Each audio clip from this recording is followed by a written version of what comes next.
بسم اللہ الرحمن الرحیم۔ السلام علیکم معزز ناظرین۔ جب ہم چھوٹے تھے تو ہماری دادیاں اور نانیاں ہمیں کوئے کاف کے قصے سناتی تھیں۔ ان قصوں میں کوئے کاف کی خوبصورت پریاں، ظالم دیو اور جنات بھی شامل ہوتے تھے۔ جب ٹیلی ویژن عام ہوا تو اس پر بچوں کے لیے ایسے پروگرام چلنے لگے جن میں دیو اور جن بھی شامل ہوتے تھے۔ ٹی وی پر بچوں کے لیے پرانے قصے فلمائے گئے اور چلائے جاتے تھے، اور بچے بڑی شوق سے پریاں، جن اور دیو اڑتے دیکھتے تھے۔ بڑے ہوئے تو دماغ چلانا شروع کیا کہ آخر یہ کوئے کاف ہے کہاں؟ تو پتہ چلا کہ کوئے کاف پاکستان کے شمال میں سوویت یونین کی مختلف ریاستوں میں موجود ہے۔ خیر، دل میں کوئے کاف دیکھنے کی تڑپ تو تھی، مگر کوئی طریقہ نظر نہیں آ رہا تھا۔ لیکن انسان کے لیے اللہ تعالیٰ ایسے ایسے اسباب بنا دیتا ہے جہاں اس کا گمان بھی نہیں ہوتا۔ ناظرین کرام، ایک ایسی وادی جو پریوں، جنوں، دیووں، بھوتوں اور عجیب المخلقت مخلوق کے لیے جانی جاتی ہے، ایسا پہاڑ جہاں ہمیشہ اندھیرا رہتا ہے، جہاں چاند سورج کی روشنی کبھی نہیں پہنچتی، وہ وادی جہاں آج تک کوئی شخص نہیں پہنچ سکا۔ کیا یہ واقعہ سچ ہے کہ یہ کوئی جنوں کی دنیا کا دیس ہے یا کوئی اور پراسرار جگہ؟ ناظرین کرام، کوئے کاف کا نام سامنے آتے ہی گمشدہ داستانیں ذہن میں آتی ہیں۔ ایسی کہانیاں جو بادشاہوں اور حسین شہزادیوں سے شروع ہو کر جنوں اور پریوں کے زیر قبضہ دہشت ناک طلسم اور جادو سے جڑی ہوتی ہیں۔ ایسی کہانیوں میں کسی ملک کے طاقتور بادشاہ کی حسین و جمیل شہزادی کو کیسے جن یا دیو نے اغوا کیا اور کوئے کاف کی کسی وادی میں قید کر دیا۔ یہ کہانیاں عرب اور فارس کی ثانوی اور ادبی کتابوں میں اہم مقام رکھتی ہیں۔ تحریری شکل میں ہونے کے ساتھ ساتھ یہ سینہ بسینہ روایتوں کی شکل میں داستان گوؤں کے ذریعے منتقل ہوتی رہتی ہیں۔ کوئے کاف مشرق وسطیٰ اور عربوں کے درمیان پہاڑی سلسلے کا نام ہے۔ مشہور روایتوں میں کوئے کاف کو جنوں کا وطن کہا جاتا ہے، جسے اللہ نے چمکتے زمرد سے بنایا ہے، جبکہ فارسی روایتوں کے مطابق یہ علاقہ شمالی قفقاز کے علاقوں میں پایا جاتا ہے، جسے انسانوں کی کسی بھی حکومت نے آج تک فتح نہ کیا اور نہ ہی قبضہ کیا ہے، کیونکہ قدیم علم نے اس پراسرار پہاڑی علاقے کو اسرار میں ڈھانپ رکھا تھا۔ ناظرین کرام، کوئے کاف دراصل ایک بہت ہی طویل پہاڑی سلسلہ ہے۔ یہ زمین کا سب سے زیادہ دور دراز مقام کہا جاتا ہے۔ کہتے ہیں کہ کوئے کاف سرسبز زمرد پر مشتمل ہے، وہاں روشنی کا عکس سبز ہے، اللہ نے اسے سبز رنگ عطا کیا ہے۔ کوئے کاف کو جنات کا شہر بھی کہا جاتا ہے۔ امام قزوین لکھتے ہیں کہ کوئے کاف کئی زمینوں پر مشتمل ہے۔ اس میں 70 زمینیں چاندی کی ہیں، 70 زمینیں سونے کی ہیں اور 70 زمینیں مشک کی ہیں۔ عربی کی کتابوں کے مطابق کوئے کاف پہاڑی سلسلوں میں سب سے اونچا ہے۔ اللہ تعالیٰ نے زمینوں کو سہارا دینے کے لیے کوئے کاف کو بنایا تھا۔ اس دنیا میں جتنے پہاڑی سلسلے، ان کی شاخیں زیر زمین کوئے کاف سے جڑی ہیں۔ اس طرح کوئے کاف زمین کا سب سے بڑا پہاڑ ہے، تمام پہاڑی سلسلوں کا مرکز ہے۔ زکریا القزوینی میں 13ویں صدی میں عجائب المخلوقات اور غرائب الموجودات نامی کتاب لکھ کر دی، جس میں انہوں نے یہ نظریہ دیا کہ آسمان کو اللہ تعالیٰ نے تھام رکھا ہے تاکہ وہ زمین پر نہ گر پڑے۔ اس زمین پر چاروں طرف سے پہاڑوں کا ایک طویل سلسلہ ہے، جس میں کوئے کاف ابھی شامل ہے، جو ان سلسلوں کو اپنی جگہ پر رکھے ہوئی ہے۔ اس طرح مشہور صوفی بزرگ جلال الدین رومی نے اپنی تحریروں میں کوئے کاف کا ذکر یوں کیا کہ طاقتور بادشاہ سکندر ذوالقرنین نے آب حیات کی تلاش میں مشرق کا سفر طے کیا۔ اس سفر کے دوران آپ کوئے کاف جا پہنچے۔ جب آپ کوئے کاف پہنچے تو آپ نے دیکھا کہ یہاں پر فرشتہ اسرافیل قیامت کے دن سور پھونکنے کا انتظار کر رہے ہیں، اور اس بات کے متعلق ایک اور روایت بیان کی جاتی ہے کہ حضرت ابن عباس رضی اللہ تعالی عنہ فرماتے ہیں کہ رسول اللہ صلی اللہ علیہ وآلہ وسلم ہمارے پاس تشریف لائے، ہم سب مسجد نبوی میں حلقہ بنا کر بیٹھے ہوئے تھے۔ آپ صلی اللہ علیہ وآلہ وسلم نے فرمایا، کیا کر رہے ہو؟ ہم نے بتایا کہ ہم نے سورج کے متعلق غور کر رہے ہیں کہ وہ کیسے طلوع ہوتا ہے اور کیسے غروب ہوتا ہے۔ آپ نے فرمایا کہ اچھا کیا، مخلوق کے لیے اس طرح فکر کرو جیسے کہ اللہ جسے چاہتا ہے پیدا کرتا ہے، تو اس پر تعجب کرو کہ کوہ قاف سے آگے 7 سمندر ہیں، ہر سمت 500 سال سفر کرنے کے برابر طویل ہے، اور اس سے آگے 7 زمینیں بھی ہیں جن کا نور ان کے باسیوں کے لیے چمکتا ہے۔ کوہ قاف سے آگے 17,000 مخلوقات ہیں، جو عورتیں ہیں انہیں پرندوں کی شکل میں پیدا کیا گیا ہے۔ یہ مخلوق اور ان کا بچہ پیدا ہوتی ہی ہوا میں اڑنے لگتی ہیں، اور یہ اپنی تسبیح کی ادائیگی میں ذرہ برابر بھی کوتاہی نہیں کرتے۔ ان کا کھانا پینا ہوا ہے، ان کا لباس بھی ہوا ہے، ان کے برتن بھی ہوا کے ہیں۔ وہ یہ نہیں جانتے کہ اللہ تعالیٰ نے حضرت آدم کو پیدا کیا، اور ابلیس کو بھی نہیں جانتے، اور نہ ہی ابلیس کی اولاد کو جانتے ہیں۔ اللہ نے کوہ قاف کو دنیا کے لیے جلد کے طور پر بنایا ہے۔ یہ تمام دنیا اس پہاڑ کے ارد گرد ہے۔ وہ ایسے ہے کہ کوئی انسان وہاں تک پہنچ نہیں سکتا، کیونکہ اس تک پہنچنے کے لیے 4 مہینے اندھیرے سے گزرنا پڑتا ہے۔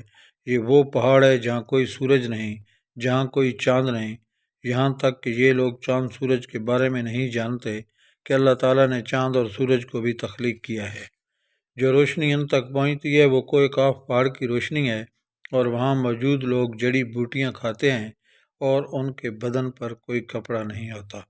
صحابہ کرام رضی اللہ عنہم اجمعین نے پوچھا، یا رسول اللہ صلی اللہ علیہ وآلہ وسلم، کیا وہ فرشتے ہیں؟ آپ صلی اللہ علیہ وسلم نے فرمایا، نہیں، وہ فرشتے نہیں ہیں، لیکن اللہ تعالیٰ سے ان کی فرما برداری بالکل فرشتوں کی طرح ہے۔ پھر آپ نے فرمایا کہ معراج کی رات کو ان کی ملاقات کوہ قاف کے لوگوں سے ہوئی تھی، اور وہاں کے لوگوں نے آپ کو اسلام کی دعوت دینے پر قبول کی، اور وہ مسلمان ہو گئے۔ صوفیہ کرام کے نزدیک کوہ قاف زمین پر موجود کوئی پہاڑ نہیں، بلکہ کوہ قاف سے مراد شمال میں موجود وہ پہاڑی سلسلہ ہے جو بذریعہ کشف اولیاء کرام کے مشاہدے میں آتے ہیں۔ جیسا کہ خواجہ فرید الدین عطار جیسے صوفیاء نے اس کا مشاہدہ کیا، طریقت میں کوہ قاف کو شعور کا ایک دائرہ اور مرید کا ایک حق سمجھا جاتا ہے۔ اسے پا کر بندہ فنا باللہ کے درجہ تک پہنچ جاتا ہے۔ بہت سارے لوگوں کا ماننا ہے کہ یہ لفظ کسی چیز کے مرکز کو ظاہر کرتا ہے، اور یہ لفظ اتنا مقدس ہے کہ قرآن کریم میں ایک پوری سورت کا نام سورت کہف ہے، جو ایک قاف پہاڑ کی طرف اشارہ کرتا ہے جس میں اللہ تعالیٰ کی وہ وحدانیت، موت اور زندگی کا نظریہ پیش کیا گیا۔ کوہ قاف جغرافیائی لحاظ سے ہماری زمین میں کہاں موجود ہے، اس کے متعلق مختلف نظریات پائے جاتے ہیں۔ زیادہ تر مورخین کا اس بات پر اتفاق ہے کہ عربی داستانوں کی کتابوں میں موجودہ روس میں قفقاز یعنی ماؤنٹ البروس نامی ایک پہاڑی سلسلہ ہے۔ یہ علاقہ بحیرہ اسود اور بحیرہ قزوین کے درمیان ہے، جس میں آرمینیا، آذربائیجان، داغستان، روس اور چیچنیا جیسے ملک شامل ہیں۔ یہ علاقہ قدرتی حسن سے مال و مال ہے، جہاں جانوروں اور پرندوں کی بے شمار اقسام پائی جاتی ہیں۔ کوہ قاف پہاڑی سلسلے کی بلند ترین چوٹی ماؤنٹ البروس ہے، جو 18,506 فٹ یعنی 5,642 میٹر بلند ہے۔ یہ واضح نہیں کہ کوہ قاف کا سلسلہ یورپ میں یا ایشیا میں ہے، اس لیے کہ یہ پہاڑی سلسلہ بہت زیادہ طویل ہے، جو تقریباً 1100 کلومیٹر لمبا اور 160 کلومیٹر چوڑا ہے۔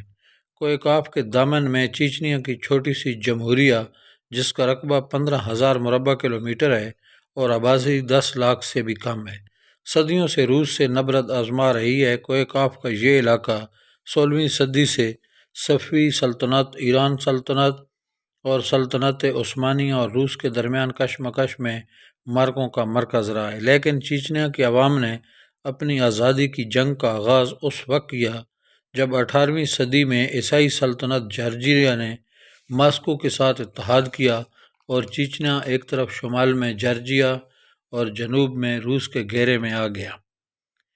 شمالی قفقاز کا پہاڑی سلسلہ شمالی قفقاز اور ماورائے قفقاز میں تقسیم کرتا ہے۔ شمالی قفقاز روس کی سرزمین ہے، جبکہ ماورا قفقاز میں خود مختار ریاستیں جارجیا، آرمینیا اور آذربائیجان واقع ہیں۔ قفقاز کے پہاڑ کافی ڈھلوان ہیں۔ اس پہاڑی سلسلے میں 5,000 میٹر سے زیادہ چند لمبے پہاڑ ہیں۔ ان پہاڑی کی برف سفید چادر میں لپٹی ہوئی ہے۔ 2 چوٹیاں ہیں دراصل یہ پہاڑ مرد آتش فشاں ہیں جو پہاڑوں کی مخروطی شکل پر ڈھلوانوں پر گرم گیسوں کا اخراج اور معدنیات گزرتے وقتوں میں آتش فشانوں کے پھٹنے کی یاد دلاتے ہیں۔ اس علاقے میں معدنی پانی کے چشموں کی بہتات ہے۔ مقبول چشموں کے نام نارزان، برزومی اور یاسین توکی ہیں۔ ان کے قریب مشہور سیرگاہیں اور تفریح گاہیں واقع ہیں جہاں پر لوگ سوویت یونین کے وقت سے آرام و تفریح کرنے آتے ہیں۔ یہاں آبشاریں اور چشمے دیکھ کر ایسے لگتا ہے جیسے جنت زمین پر اتر آئی ہو۔ یہاں انسانی آبادی بہت کم ہے۔ یہ پہاڑی سلسلہ ایشیا کو یورپ سے جدا کرتا ہے۔ اگر کوئی کاف کو خلائی سیٹلائٹ سے دیکھا جائے تو علاقہ سفید پٹی جیسے نظر آتا ہے۔ شمالی قفقاز کے حالات موسمی طور پر معتدل رہتے ہیں۔ اونچے پہاڑ گرم جنوبی ہواؤں کو وہاں آنے نہیں دیتے اور شمال سے ٹھنڈی ہوائیں نہیں آنے دیتے، لہٰذا وہاں بہت زیادہ سردی نہیں پڑتی۔ شمالی قفقاز میں بہت سے گلیشیئر موجود ہیں۔ موسم بہار میں ان کی برف پگھلنے سے مقامی دریا پانی سے بھر جاتے ہیں، اس لیے اس علاقے میں پانی کی قلت کا مسئلہ پیدا نہیں ہوتا۔ شعبہ سیاحت کے لحاظ سے قفقاز کے پہاڑی سلسلے کو صلاحیات یورپ کے کوہ البرز سے کچھ کم نہیں سمجھتے، جبکہ بعض محققین کا خیال ہے کہ کوہ کاف انٹارکٹیکا کے درمیان اور برفیلے علاقے میں موجود ہے جو ہمیشہ بادلوں اور اندھیروں سے ڈھکا ہوتا ہے، جبکہ کچھ لوگ پرانے اٹلانٹک سٹی کو ہی کوہ کاف قرار دے دیتے ہیں جو کسی بڑے عذاب کی وجہ سے تباہ ہو چکا ہے۔ جدید فزکس کی نئی دریافت کے مطابق کوہ کاف کو سمجھنے کے لیے نئی تحقیق آسانی پیدا کر سکتی ہے۔ دراصل نئی تحقیق کے مطابق اس کائنات میں کل 11 ڈیمنشن موجود ہیں، جبکہ انسان صرف 3 یا 4 ڈیمنشن میں زندگی گزار رہے ہیں۔ کیونکہ ہم ٹائم اور سپیس کی قید میں زندگی گزارتے ہیں، اس ڈیمنشن میں کتنے سیارے، کتنے ستارے ہیں، اس کا علم صرف اللہ تبارک و تعالیٰ کی ذات کو ہے۔ محققین کے مطابق عالم برزخ، جنت، جہنم انہی ڈیمنشن میں موجود ہے۔ ممکن ہے کہ کوہ کاف بھی انہی میں سے کسی ایک میں ہو جہاں نسل انسانی کا قدم رکھنا ممکن ہے۔ پاکستان، ہندوستان، ایران میں بچوں کی کتابوں میں ذکر ہوتا ہے۔ ہو سکتا ہے کہ ان میں کوئی صداقت ہو، یہ تو سب اللہ تعالیٰ کی ذات ہی جانتی ہے۔ دوستو، ویڈیو پسند آئی تو میرے چینل کو لائک کریں اور سبسکرائب کریں۔ بہت شکریہ۔